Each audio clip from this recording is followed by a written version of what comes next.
Assalamualaikum warahmatullahi wabarakatuh. Selamat datang di channel kami Spatula Digital School. Dan kalian bisa juga mengunjungi website kami di spatula.schh.id.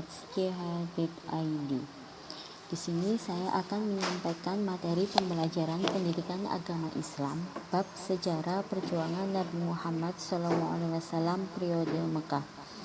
Sebelum kita mempelajari tentang perkembangan Islam pada masa Rasulullah SAW, maka terlebih dahulu kita membahas masyarakat Makkah sebelum Islam datang.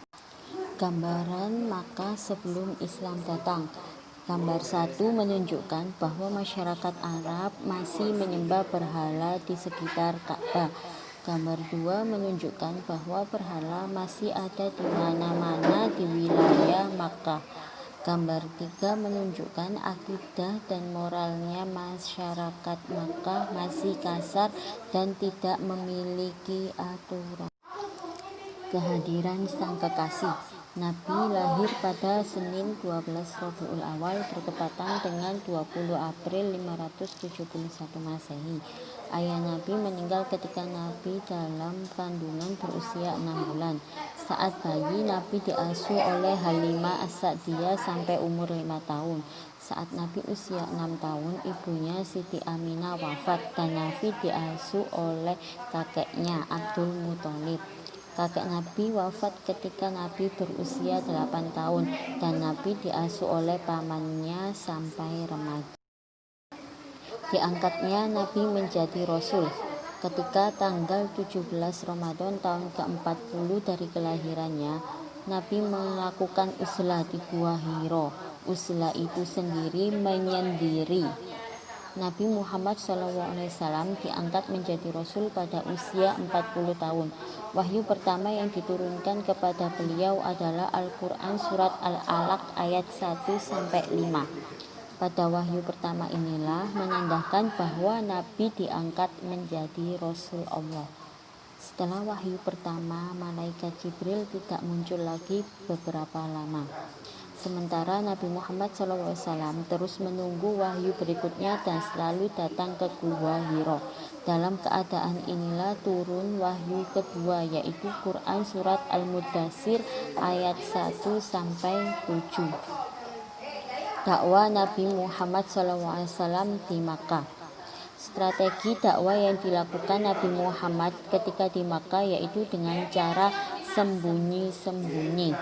Orang yang pertama kali masuk Islam yaitu orang yang pertama kali menyambut ajakan Nabi Muhammad SAW untuk masuk Islam yang disebut dengan As-Sabiqunal Awwalun.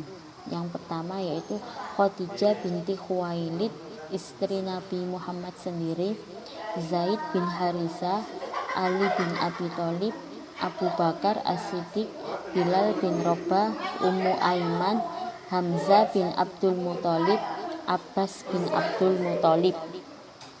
Yang kedua, dakwah Nabi secara terang-terangan. Dakwah terang-terangan dilakukan pertama kali di Bukit Safa. Setelah 3 tahun dakwah secara bersembunyi-sembunyi, baru Nabi melaksanakan dakwah terang-terangan. Turunlah wahyu yang memerintahkan berdakwah secara terang-terangan, yaitu Surat Al-Hijr ayat 94. Tahap-tahap dakwah Rasulullah SAW secara terang-terangan sebagai berikut. Yang pertama, mengundang kaum kerabat Bani Hashim untuk menghadiri jamuan makan dan mengajak mereka masuk Islam. Yang kedua, Rasulullah SAW mengumpulkan penduduk kota Mekah terutama yang berada dan bertempat tinggal di sekitar Ka'bah untuk berkumpul di Bukit Safa. Rasulullah SAW menyeru umat-umat di luar penduduk kota Mekah. Reaksi kaum Quraisy terhadap dakwah Nabi Muhammad SAW. Kaum kafir bangsawan sangat keberatan masuk Islam karena di Islam diajarkan persamaan derajat manusia, yang membedakan hanyalah ketakwaan. Mereka menyadari akan siksa kubur, tetapi mereka enggan menerima ajaran Rasulullah SAW tentang kehidupan di akhirat nanti. Kaum kafir Quraisy merasa berat meninggalkan ajaran nenek moyang mereka. Mereka menolak untuk menghentikan menyembah berhala. Peta wilayah Makkah. Di sini terdapat peta wilayah Makkah, bisa kalian amati sendiri. Yang terakhir, misi diutusnya Nabi Muhammad SAW.